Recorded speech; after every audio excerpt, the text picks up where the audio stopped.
Kemudian yang ke-14, jangan membenturkan hawa nafsu untuk berutang. Nah ini yang sering ini. Semuanya hidupnya utang. Ya, akhirnya dia menjadi tukang utang. Gak boleh dalam Islam seperti itu. Utang boleh dalam Islam. Utang. Ayat yang terpanjang dalam Al-Quran, dalam surah Al-Baqarah, ayat tentang utang. Boleh. Tapi jangan turunkan hawa nafsu untuk utang. Kalau kita mampu, kita beli. Kalau enggak, kita sabar. Kalau kita mampu, ini enggak semuanya utang. Semuanya.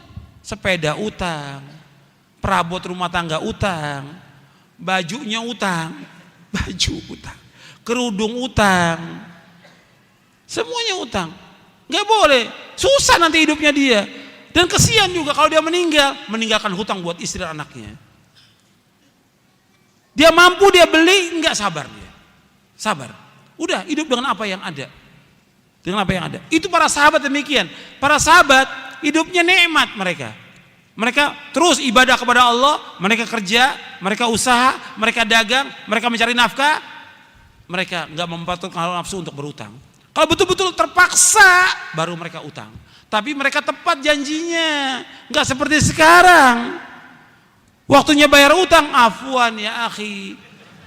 Afwan. Saya nggak perlu afwan, saya perlu duitnya. Afwan. Bulan depan afwan lagi. Saya nggak mau dibayar dengan afwan, saya mau dibayar pakai uang. Antum pinjam uang kan sama saya, bayar dengan uang, bukan dengan afwan. Banyak yang seperti itu. Makanya ini masalah utang masalah besar. Dan ingat, Nabi tidak mau menyolatkan orang yang punya utang 2 dinar. Nabi gak mau sholatkan. Dan utang ini akan ditutup sampai hari kiamat. Semua orang yang mati syahid dosanya diampuni kecuali utang, kata Nabi. Yughfaru lisyahidi kullu dzanbin illa dain. Diampunkan semua dosa orang yang mati syahid kecuali utang. Utangnya tetap akan dituntut sampai hari kiamat. Maka jangan gampang-gampang antum berutang. Nabi tidak mau sholatkan orang yang berutang 2 dinar. Gak mau Nabi sholatkan. Jadi ingat itu, ajarkan istri kita, anak kita jangan gampang-gampang utang. Dan orang kalau sudah berutang, kalau berbicara mesti bohong.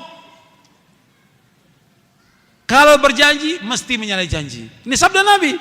Orang kalau sudah berutang, kalau ngomong mesti bohong. Dusta. Kalau berjanji menyalahi janji. Kata Nabi, ketika Nabi kalau sholat itu di akhir tasyahud, Nabi selalu baca di akhir tasyahud. Antum ingat tuh doanya. Allahumma inni a'udzubika min adzabi jahannam wa min adzabil qabr wa min fitnatil mahya wal mamat wa min syarri fitnatil masiihid dajjal. Allahumma inni a'udzubika minal ma'thami wal maghrami. Yang terakhir ini, Allahumma inni a'udzubika minal ma'thami wal maghrami. Ya Allah, aku berlindung kepada Engkau dari dosa dan utang. Aisyah bertanya, Rasulullah, kenapa engkau banyak berdoa kepada Allah berlindung dari dosa dan utang? Apa kata Nabi? Innar rajula idza gharima hadatsa fakadzaba wa wa'ada fa akhlafa.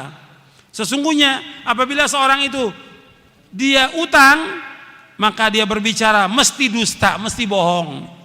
Kalau berjanji mesti dia menyalahi janji. Dan ini kenyataan. Dan ini tanpa kecuali yang seperti ini. Yang orang awamnya, yang penuntut ilmunya, yang ustadznya. Ini nggak benar yang seperti ini. Harus diperbaiki lagi. Akhlaknya diperbaiki lagi. Gitu. Kalau utang harus bayar. Kalau kita sudah janji sepekan, sebulan, 2 bulan bayar. Kalau 2 bulan sudah kita usaha untuk bayar, kita nggak mampu bayar, kita bilang datang kepada orangnya. Maaf, saya ini sudah usaha, ikhtiar, tapi saya belum mampu untuk bayar. Ngomong kepada orangnya, ngomong. Dan orang yang mengutangkan, dia harus memberikan tempo. Wa in kana dzu usratin fanadhiratun ila maisarah. Wa anta saddaqu khairul lakum in kuntum ta'lamun, kata Allah. Dalam surah Al-Baqarah.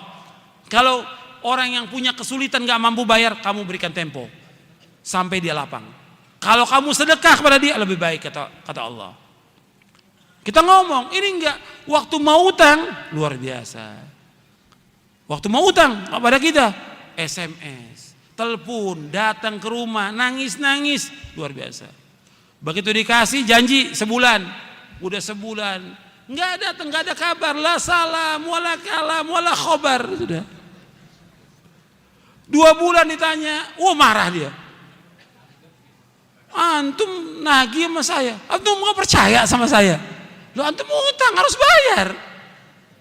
Wah, tambah marah lagi. Ini sikap banyak kaum muslimin seperti ini. Nggak boleh. Kalau utang harus bayar. Dia ketika dia berutang, dia berani ngadepi. Ketika dia nggak mampu bayar juga berani ngadepi. Datangi orangnya. Itu akhlak Islam, akhlak Islam. Antum lihat, saya ambil contoh satu. Ya, di zaman dahulu. Ini pelajaran buat kita semuanya ini. Dan juga buat para dai. Di zaman dulu sebelum Nabi Muhammad, jauh sebelum Nabi Muhammad SAW, cerita Nabi. Ada seorang berutang 1.000 dinar. Dia utang kepada seorang. Kemudian siapa janjinya? Kamu berjanji, siapa saksinya? Kamu berutang pada saya. Allah. Siapa? Saksinya Allah. Siapa jamin? Allah. Kata dia. Allah, dia bilang. Sudah, hari ini dia berangkat safar dengan perahu ke satu tempat. Ketika sudah janji pada waktu itu, nggak dapat perahu dia untuk menyeberang. Tapi dia sudah berjanji pada orang itu. Ingat dia janjinya. Dia masukkan uang itu, 1.000 dinar itu ke dalam kayu. Dilemparkan, ya Allah, dulu saya pernah berutang pada si fulan. Dan pada hari ini saya harus bayar. Waktu dia tanya, siapa saksinya? Engkau ya Allah. Siapa penjamin engkau? Ya Allah, sampaikan barang ini kepada dia. Dilempar ke tepi pantai. Sampai kepada orang itu. Orang itu sudah nunggu di pantai. Diambil kayu itu, dibuka 1.000 dinar itu. Kemudian sudah dibawa. Kemudian berapa hari kemudian baru dapat perahu dia. Dia bawa lagi uang 1.000 dinar. Dia berpikir nggak sampai uang itu. Sampai dia cari orang itu, ini dibayar 1.000 dinar. Bukankah engkau telah melemparkan uang di dalam kayu? Saya katakan kepada engkau, saya nggak dapat perahu waktu itu. Nah sekarang saya bayar. Mau bayar 2 kali. Enggak, kamu sudah bayar. Enggak, ini saya mau bayar. Seperti itu. Jujurnya orang. Dan tepat dalam janji. Nabi ceritakan begini supaya kita ngambil ibrah pelajaran. Tapi banyak orang yang nggak ambil pelajaran seperti itu. Hatta kita di mana bisa kita bayar utang? Mudah sekarang ini. Jangan alasan saya kan keluar kota, saya sakit. Bisa. Kalau memang kita jujur, waktu bayar utang kita bayar. Kalau nggak mampu, kita telepon orang itu. Kita kirimin surat bahwa kita belum mampu untuk bayar. Itu ajaran Islam dan itu akhlak yang mulia.